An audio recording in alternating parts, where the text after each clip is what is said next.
예, 우리 같이 인사 나누겠습니다. 일주일 동안 애쓰셨습니다. 예, 은혜 받고 돌아갑시다. 우리는 지난 6시간에 걸쳐서 하나님의 나라인 우리가 추구해야 되는 복 6가지를 살폈습니다. 첫째로는 심령이 가난해야 구원을 받는다. 두 번째로는 아직 구원받지 못한 사람을 위하여 애통해야 하나님의 위로를 응답을 받는다. 세 번째로는 하나님의 말씀으로 길들여지는 것을 온유라고 하는데, 온유한 사람이 세상에서 승리한 삶을 살 수 있다. 네 번째로는 하나님과의 관계인 의에 줄이고 목말라야 생기가 있는 생명이라고 했습니다. 그리고 다섯 번째로는 하나님의 성품인 긍휼로 다른 사람을 긍휼히 여기는 사람은 하나님께 긍휼히 여김을 받을 것이라고 했습니다. 그리고 여섯 번째로는 예수 그리스도의 보혈로 마음이 청결해진 사람이 하나님을 볼 수 있을 것이라고 했습니다. 이제 오늘 우리가 살펴볼 하나님의 나라인 우리가 추구해야 될 7번째 복은 화평하는 자의 복입니다. 그런데 그 전에 우리가 먼저 알아야 될 것이 있어요. 뭐냐? 오늘날 우리의 화평을 깨트리는 가장 큰 원인이 뭐냐? 이걸 먼저 우리가 알아야 됩니다. 예전에 코로나가 한창 극성일 때 어느 목사님께서 성대결절이 와서 수술을 받은 다음에 수술한 부위를 점검받으려고 병원을 갔는데 그 의사 선생님이 장로님이세요. 이제 내시경 검사를 하기 위해서 내시경을 소독하면서 목사님께 이렇게 물었답니다. 목사님 교회에서도 코로나 확진자가 많이 나왔죠? 그리고 이렇게 말을 잇더랍니다. 이번 코로나 때 제 동료 의사, 이비인후과 의사 2분이 돌아가셨습니다. 이 목사님이 깜짝 놀라면서 환자를 보려면 마스크를 내리고 봐야 돼서 그랬군요.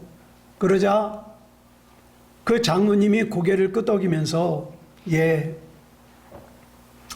저희는 환자의 목과 귀 또 코를 검사를 하려면 마스크를 벗고 가까이 봐야 됩니다. 돌아가신 선생님들이 만난 거는 결국 누구예요? 환자예요. 근데 그 의사 선생님들을 생명을 앗아간 건 뭡니까? 환자가 아니라 코로나 바이러스였던 겁니다. 이 이야기를 들으며 목사님이 깊은 깨달음을 얻었다는 거예요.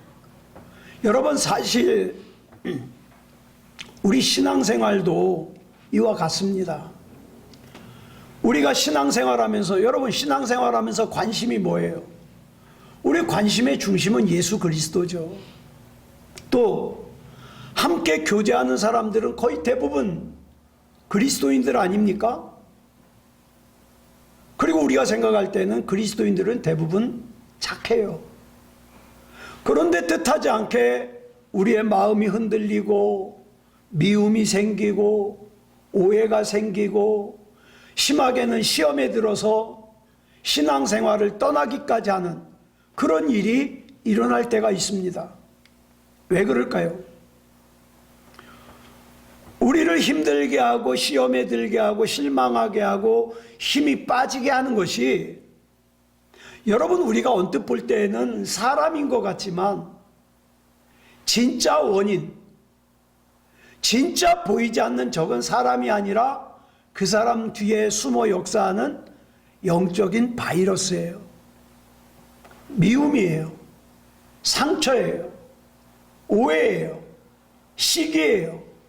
불신 같은 것들이에요. 그래서 에베소서 6장 12절을 보면 바울이 뭐라 그랬습니까? 빨간색만 시작. 우리의 씨름은 혈과 육을 상대하는 것이 아니요. 그랬습니다. 그래서 제가 오늘 아침에 예배를 준비하면서 기도하면서 하나님, 지금의 이 진행되는 일이 노리는 게 뭘까요? 아마 제가 강단에서 서지 못하게 하는 걸 거라 생각했어요. 그래서 하나님, 나 이제 걱정 안 하겠습니다. 나 밥도 잘 먹겠습니다. 울지도 않겠습니다. 그리고 이 씨름이 혈과 육을 상대하는 것이 아니라 영을 상대하는 거라는 걸 아니까 이제 더 기도하겠습니다. 이렇게 오늘 아침에 기도를 마무리했습니다. 그러므로 보이지 않는 영적인 공격 앞에서 우리가 진짜 적을 분별하지 못하면 우리는 어떤 실수를 범하기 쉬운가? 정말 좋은 사람을 만나고도 영적인 바이러스, 즉 미움, 상처, 오해, 시기, 불신 등의 나쁜 영향을 받을 수 있다는 거예요. 제가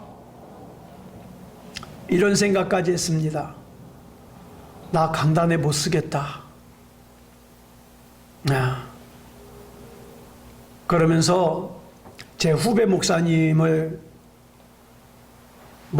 제가 정리될 때까지라든가 아니면 추스려질 때까지 부탁을 좀 해야 되겠다. 이런 생각을 했어요. 그런데 아까 말씀드린 것처럼 오늘 아침에 마귀가 노리는 게 그게 아닐까. 그래. 마귀는 지금 하나님의 나라를 아는 걸 싫어하는구나. 끝까지 가자. 이렇게 생각했어요. 그러므로 우리는 신앙생활에서 보이지 않는 적이 있다는 것을 분명하게 알아야 됩니다. 이 보이지 않는 적은요, 어떤 바이러스보다 활발하게 우리 영혼을 노리고 있고 언제라도 우리의 영혼을 공격할 준비가 되어 있다는 사실입니다.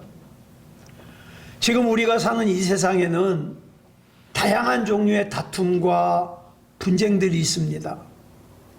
심지어는 하나님을 예배한다는 교회 안에서조차 교회가 두 쪽, 세 쪽 갈라져 가지고 막 어떤 장로들은 목사를 끌어내리기도 하고 예배 못 드리게 하기도 하고 그러잖아요.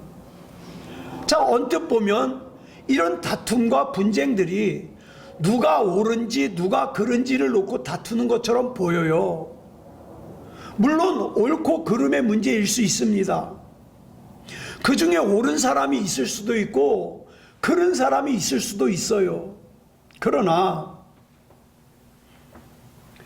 자기가 옳다고 생각하는 사람이든 자기가 잘못했다고 생각하는 사람이든 그로 인하여 나든지 다른 사람이든지 신앙생활에 부정적인 영향을 받고 있다면 이건 마귀의 관계일 가능성이 큰 거죠.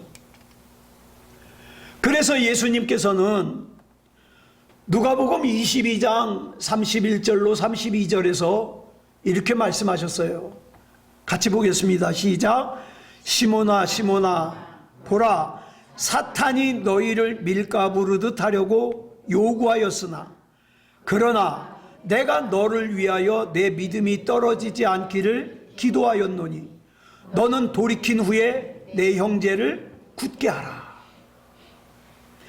마귀는 기회만 있으면 다툼을 일으키고 분쟁을 일으키고 우리의 영혼을 흔들고 낙심하게 만들고 좌절하게 만들고 자존심 상하게 만들고 가정을 흔들고 교회를 흔들고 이 나라 이 민족을 흔들려고 합니다. 그런데 이 다툼과 분쟁의 근본적인 원인을 파고 들어가 보면 마귀고 영적인 문제인데 우리는 어때요? 인간적인 방법으로 해결하려고 하니까 해결이 되지가 않는 거예요. 그래서 에베소서 6장 11절을 보면 이런 마귀의 관계를 대적하기 위해서 하나님께서 뭐라 그러셨냐? 하나님의 전신갑주를 입어라. 전신갑주를. 사탄 마귀는 악한 영들의 우두머리예요. 그리고 이 사탄 마귀가 사용하는 방법인 이 관계를 헬라어로 메토데이아라고 하는데 이 단어의 뜻은요, 속이려는 의도로 꾸미는 교활한 음모예요. 네. 그러니까 여러분 절대 오해하면 안 돼요. 마귀는 이렇게 생겼을 거야. 악마는 이렇게 생겼을 거야. 뭐 뿔이 나고 그 다음에 몸이 시커멓고 삼지창을 들고 있고 꼬리가 있고 절대 그렇지 않습니다. 예. 마귀는요 그런 모습으로 저와 여러분을 위협하는 게 아니라 자기는 뒤로 숨은 상태에서 관계를 부려가지고 느닷없이 어떤 일로 우리로 하여금 하나님을 의심하게 만들려고 하고, 그죠? 우리로 하여금 주저앉게 만들려고 하고, 하나님도 필요 없어. 이제까지 신앙생활한 것이 다 헛것이야. 뭐 이런 생각을 하게 하려고 하는 악한 마귀의 교활한 음모예요. 이게 바로 마귀의 관계입니다. 그래서 많은 사람들이 뭐 교회가 왜 이러냐고 욕하는 사람들이 있잖아요. 예수 믿는 사람들이 왜 이러냐고 욕하는 사람들이 있잖아요. 자기는 옳다고 자기는 정의롭다고 주장하지만 사실은 마귀의 관계에 빠져 있을 가능성이 커요. 아까도 말씀드렸습니다. 저는 저희 집 아이가 어려움을 겪고도 구원받을 만한 믿음 가지기를 기도했습니다. 또 계속 그렇게 기도할 겁니다. 왜냐하면 제 아이지만 이제는 제가 어떻게 못해요. 그러면 이제 시간이 지나면서 머리가 커지면서 자기 마음대로 신앙생활을 할 텐데 하나님 그 안에 변질되지 않는 신앙을 심어줘야죠. 구원받을 만한 믿음을 심어줘야죠.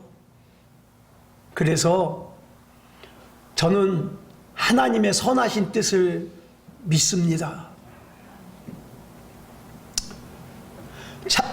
창세기 3장을 보면 마귀가 하와에게 접근해가지고 질문 하나를 툭 던집니다. 같이 읽겠습니다. 시작. 뱀이 여자에게 물어 이르되 하나님이 참으로 너희에게 동산 모든 나무의 열매를 먹지 말라 하시더냐. 이 말씀 읽어보면 뭐 그렇게 문제가 되는 것 같지 않아요. 그런데 여러분 이 질문 잘 보면 하나님이 하신 말씀을 바꿨어요. 뭐라고 바꿨는가 한번 볼까요?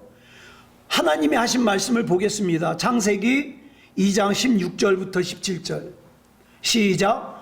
동산 각종 나무의 열매는 내가 임의로 먹되 선악을 알게 하는 나무의 열매는 먹지 말라. 내가 먹는 날에는 반드시 죽으리라. 자 보세요. 어떻게 다릅니까? 동산의 모든 나무 열매를 먹지 말라고 했냐? 이렇게 뻥튀겨서 얘기를 하죠.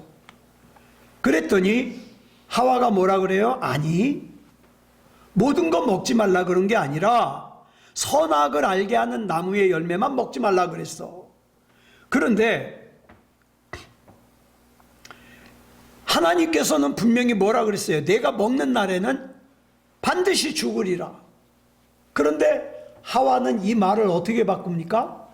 죽을까 하노라. 이렇게 바꿔요. 하나님께서는 동산의 모든 나무의 열매를 먹지 말라고 하시지 않고 선악을 알게 하는 나무의 열매만 먹지 말라고 했는데, 마귀는 동산의 모든 나무를 먹지 말라고 했냐고 말을 바꾸면서 질문하죠. 우리가 정신 차리지 못하면, 말씀에 깨어있지 못하면, 말씀을 가까이 하지 못하면 뭐가 잘못되는지를 몰라요. 내가 지금 이 상황에서 이 판단이, 이 결단이 뭐가 잘못됐는지를 몰라요. 이런 마귀의 교활한 관계는 지금도 계속되고 있습니다. 저는 전도사 생활, 목사 생활 다 합하면 한 38년 돼요. 우리 세소만교회에서 목회한 지는 28년을 지나가고 있습니다. 그런데요, 제가 지금까지 마귀가 밉다고, 사탄 마귀가 밉다고 분통 터뜨리는 사람은 한 사람도 못 만났어요. 그럼 누가 밉다 그래요? 부모님이 밉대요.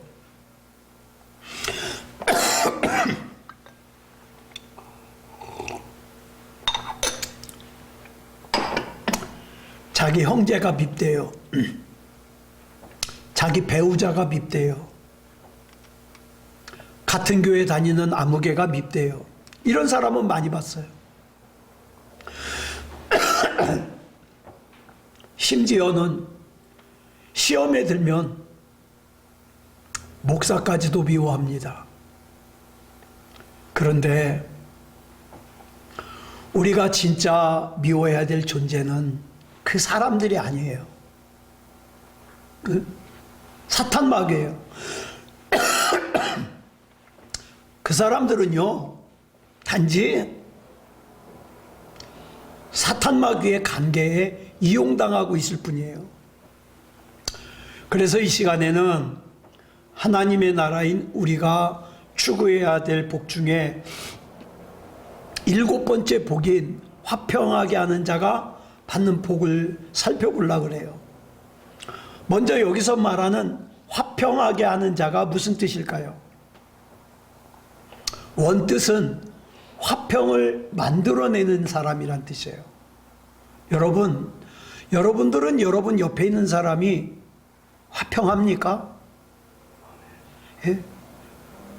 힘든 일 있다가 고민 있다가 여러분 옆에만 오면 화평합니까? 예. 고린도후서 5장 18절 보겠습니다. 시작. 모든 것이 하나님께로서 났으며 그가 그리스도로 말미암아 우리를 자기와 화목하게 하시고 또 우리에게 화목하게 하는 직분을 주셨으니, 우리에게 화목하게 하는 직분을 주셨어요. 여기 나오는 화목을 에이레네라 그래요. 헬라어로. 히브리어로는 샬롬이라고 합니다. 자, 그런데 이 샬롬이라고 하는 히브리어는 우리가 흔히 화평, 평화 이렇게 번역을 하는데, 그러면 언뜻 생각나는 게 뭐예요? 조용한 거, 평안한 거, 안정된 거, 이런 거 생각나죠? 근데 원 의미가 뭐냐? 구원과 관련된 평화예요. 구원과 관련된 평화. 다시 말해서 영혼이 구원받은 상태의 평화를 샬롬이라 그래요. 자, 그러니까 화평하게 하는 자는 뭡니까? 구원받게 하는 자예요. 구원받게 하는 자.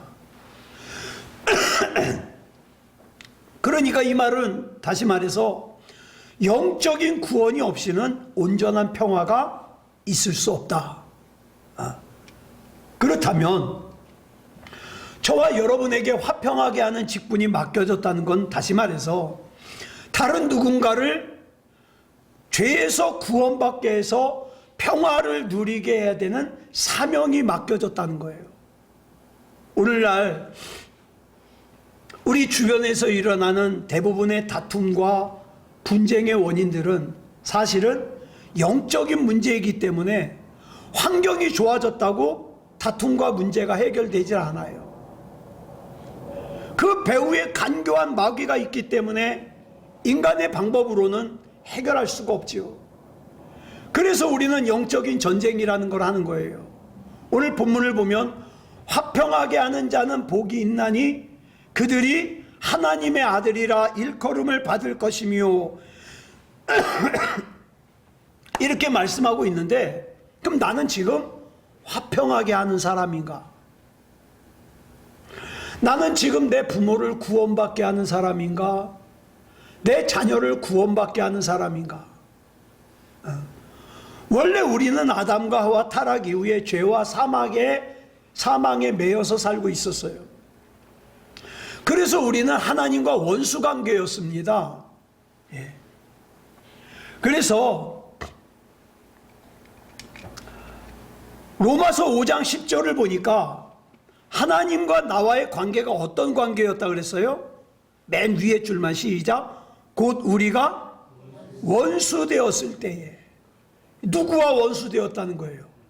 하나님과 원수 되었을 때 어떻게 했다고요? 그 아래 시작. 그의 아들의 죽으심으로 말미암아 하나님과 화목하게 되었은즉. 즉 예수님께서 화목하게 하는 자가 돼서 우리로 하여금 구원받고 하나님과 원수 관계에 있던 우리가 하나님과 화목하게 됐다는 거예요. 그리고 우리에게 아직도 하나님과 원수 관계에 있는 다른 사람들을 하나님과 화평하게 하는 자로서의 사명을 맡겨주신 거예요. 그렇다면 우리가 다른 사람들을 화평하게 하려면 어떻게 해야 될까? 하루에 24시간 내내 기도하면 될까요? 안 됩니다. 왜냐하면 화평을 위해서는 두 가지 접근이 필요하거든요. 한편으로는 다툼과 분쟁을 일으키는 원인인 사탄 마귀를 기도로 이겨야 됩니다.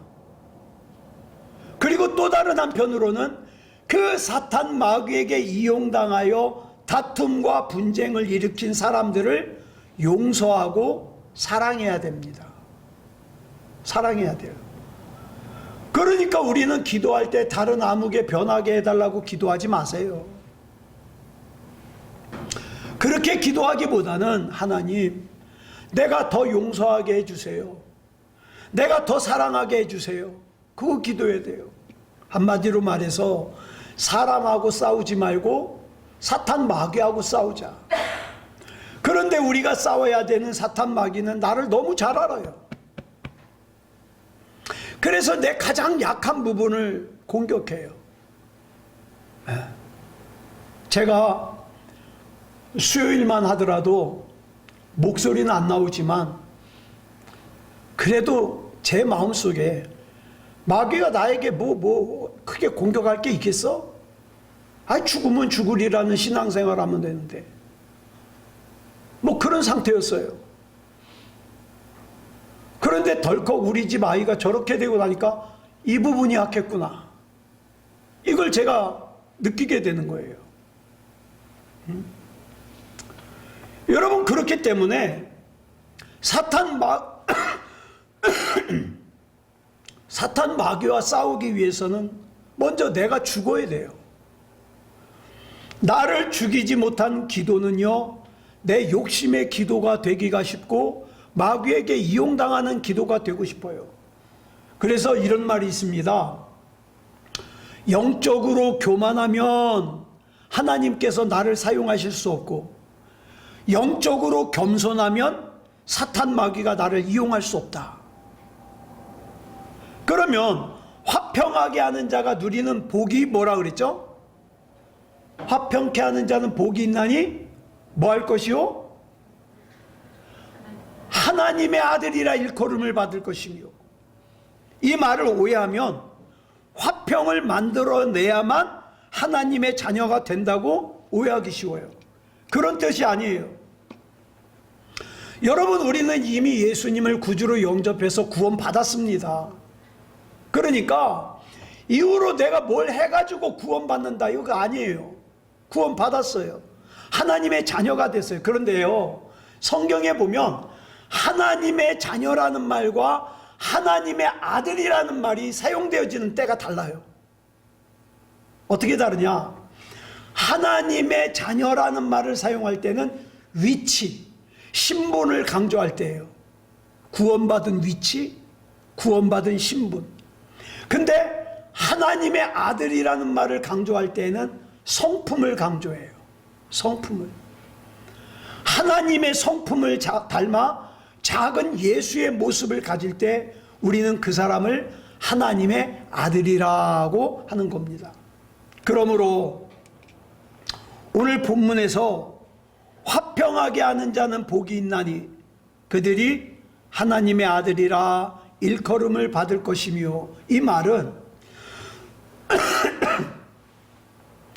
우리가 화평을 만들기 위해서 몸부림칠 때 내 옆에 있는 사람들이 구원받을 만한 믿음이 될 수 있도록 몸부림을 칠 때, 그때 우리 성품이 하나님을 닮아간다, 이 말이에요.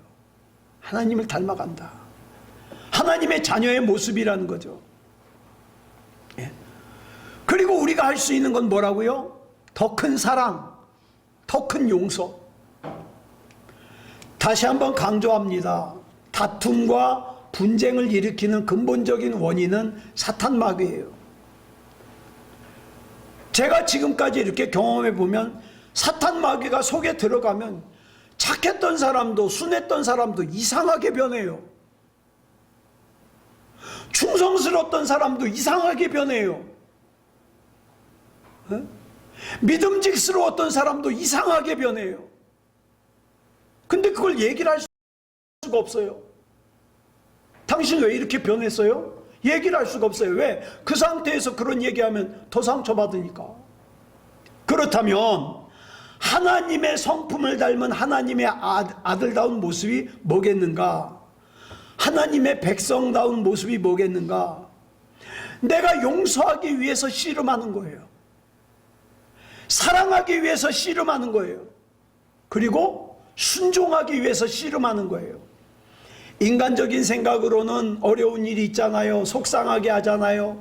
자존심 상하게 하잖아요. 그러면 당장에라도 관계 다 끊어버리고 안 보고 살고 싶지만, 내 안에 나를 하나님의 자녀로 만드는 복음이 나를 그대로 안 놔두는 거예요. 그래서 예레미야라는 선지자 잘 아시잖아요. 복음을 증거하면 사람들이 조롱해요, 때려요, 감옥에 가둬요, 모욕해요.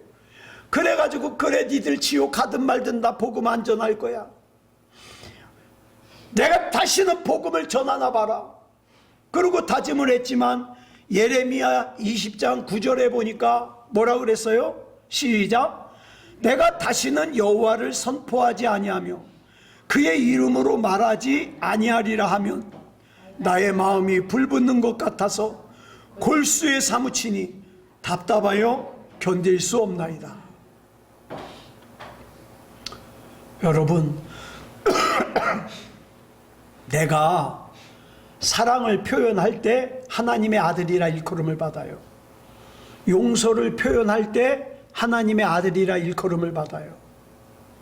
저도 이번에 어려움을 겪으면서 자꾸 질문합니다. 내가 지금 어떻게 반응해야 될까? 세상 사람들이 그러는 것처럼 답답해하고 울어야 될까? 원망거리를 찾아야 될까? 미워야 될까? 그건 마귀가 원하는 거잖아요. 한 사람이라도 더 용서할 사람 찾아서 용서하고, 한 사람이라도 더 사랑할 사람 찾아서 사랑하고. 저는 용서 그러면 생각나는 얘기가 있어요. 2차 세계대전 당시에 네덜란드에 코리텐 붐이라는 여자가 살고 있었는데 어느 날 이 여자의 집에 유태인들이 도망을 온 거예요. 살려달라고, 숨겨달라고. 그래서 숨겨줬는데 나치에게 발각이 돼가지고 이 사람의 가족까지 다 끌려갔어요. 그리고 나서 그 수용소에서 이 사람의 아버지, 언니가 죽었습니다. 나중에 수용소에서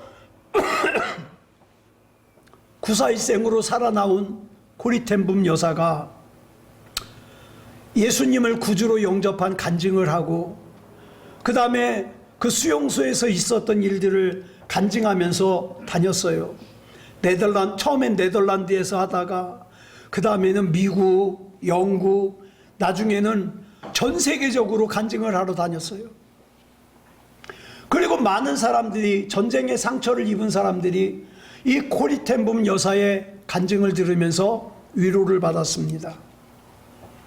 그런데 이 고리텐붐 여사의 마음에는 다른 사람에게는 말하지 못할 큰 고통이 하나 있어요. 그게 뭐냐? 나는 독일 사람을 용서 못하겠다. 나는 절대로 독일에 가지 않을 거야. 독일 사람들은 더 고통을 당해야 돼. 아니, 독일이라는 나라는 아예 이 지구상에서 없어져야 돼. 나는 독일 사람들이 다 지옥에 갔으면 좋겠어. 이렇게 생각했어요. 그랬던 고리텐붐 여사의 마음속에 성령이 강권적으로 역사하셨습니다. 고리야, 너 독일에 가서 복음 전해라. 싫어요. 안 가요. 근데 그걸 갖다가 어길 수가 없어요. 그래서 어쩔 수 없이 독일로 갔어요. 독일 사람들에게 화해와 용서와 그 다음에 포용의 복음을 전했어요. 성령께서 역사하셔서 많은 독일 사람들이 회개하고 은혜 받고 돌아왔습니다. 그런데 이게 왜 꺼졌나? 그런데 독일에서 집회를 인도하던 어느 날,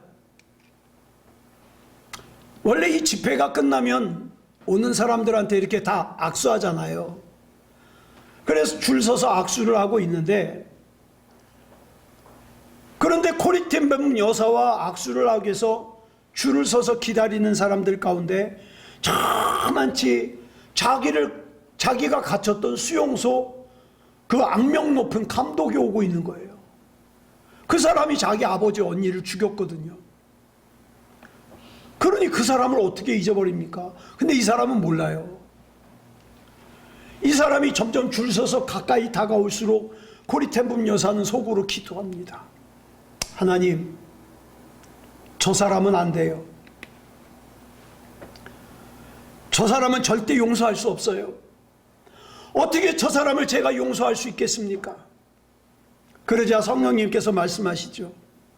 고리야, 나는 지금 너에게 그 사람을 사랑할 수 있느냐 용서할 수 있느냐를 묻는 게 아니다. 나는 너에게 그를 사랑하라고 용서하라고 명령하는 거란다. 이 고리텐붐 여사가 하나님, 내 힘으로는 할 수 없지만 하나님께서 원하신다면 제가 순종하겠습니다. 순종할 수 있는 힘을 주십시오.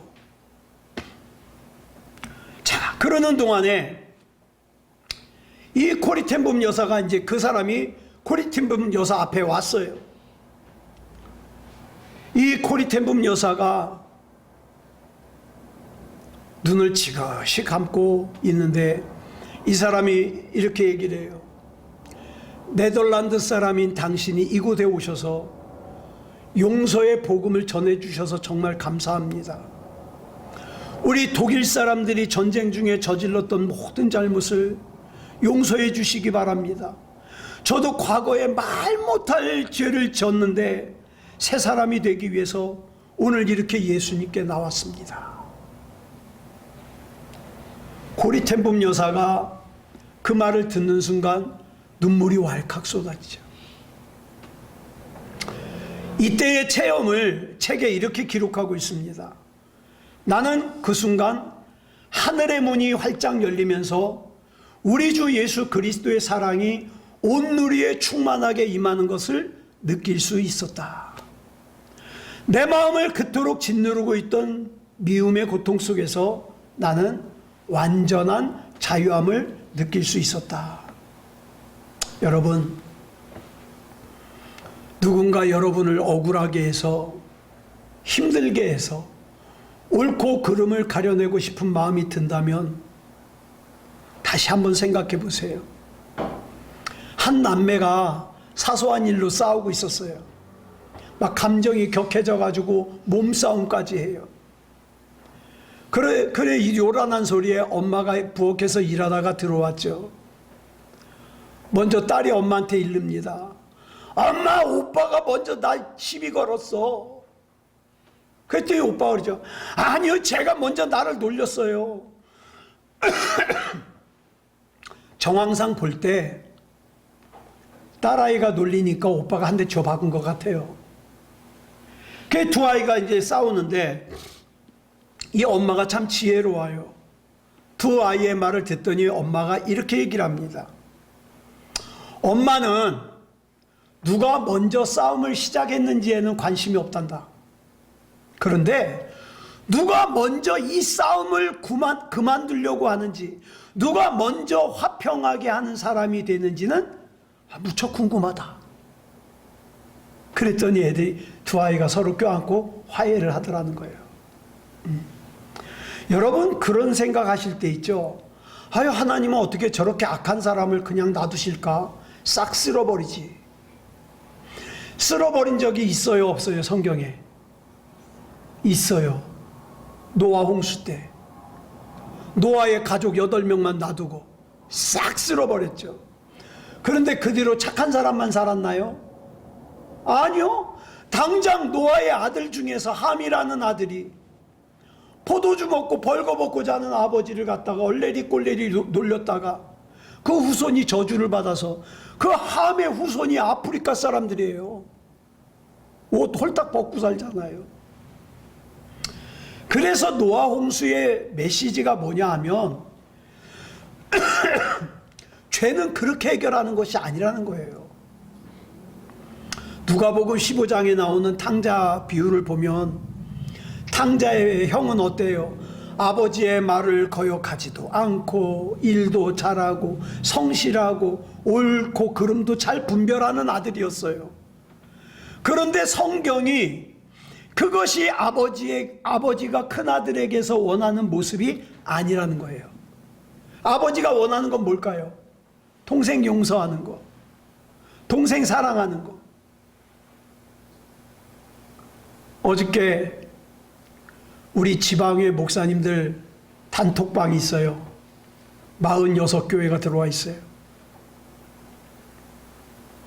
제가 거기다가 이걸 올린다 그러니까 우리 집사람이 말려요.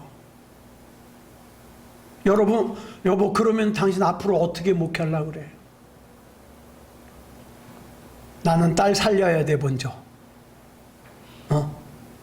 내가 목회를 여기서 중단하더라도 난 딸 살려야 돼. 그래서 올렸어요. 난리가 났죠. 발칵 뒤집혔죠. 예. 지금 제가 또 지방회장이 아닙니까? 난리가 났어요. 그랬는데 목사님들의 글이 와요. 자기는 딴 사람에게 얘기 안 했는데 자기도 얼마 전에 비슷한 일을 겪었는데 참 피가 마른다고. 우리 같이 기도하자고. 여러분, 우리 주님께서 저와 여러분에게 원하시는 모습은 우리 아버지 하나님의 마음을 알아 치열하게 기도로 마귀와 싸우는 거예요. 제가 오늘도 우리 집사람이 막 울길래 울지 말라고 그랬어요. 울지 마. 이제 울지 말고 밥 잘 먹고 우리 싸우자. 마귀와 싸우자 그랬어요. 그 싸우는 게 뭐예요? 더 많은 사람 용서하고 더 많은 사람 사랑하는 거죠. 이런 사람을 오늘 본문에서 뭐라 그래요? 하나님의 성품을 닮은 하나님의 아들이라 그러는 거예요. 사랑하는 여러분, 화평케 하는 자가 됩시다.